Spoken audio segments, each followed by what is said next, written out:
I don't want to be like a Canadian filmmaker. What about Adam McGuane or David Cronenberg. Oh my God. It takes a lot to become a household name in Canada if you're Canadian.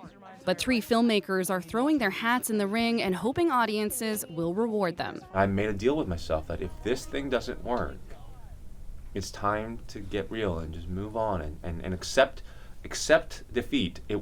This wasn't meant for me, and I wanted to, and I would be okay with that. But Anthony Shim's drama about a Korean-Canadian mother and son did work. The film won Canada's biggest film award and is up for 6 Canadian Screen Awards. This is the miracle, the Cinderella story. It doesn't happen. It almost didn't. Shim hit rock bottom emotionally when COVID hit and relied on his family's financial help while writing the film. It is a really dire time, and you look at the box office of any Canadian movie and they're all huge flops, right?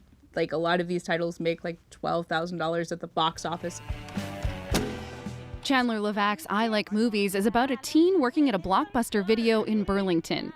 She says it captures why telling stories of Canadian identity is so important. There's something about, you know, when you're like somewhere and you feel a bit estranged from other people in your community and you find some kind of like movie that it feels like this kind of talisman for like a future self that you could be.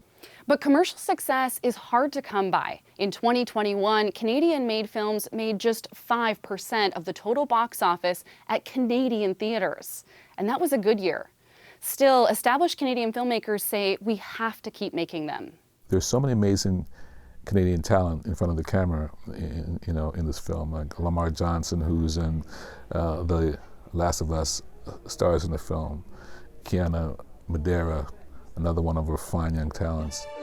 Clement Virgo's brother follows 2 Caribbean-Canadian men in Scarborough in the early 90s. You hope that your film lives on and is affecting people beyond the moment. I think you should go to a party.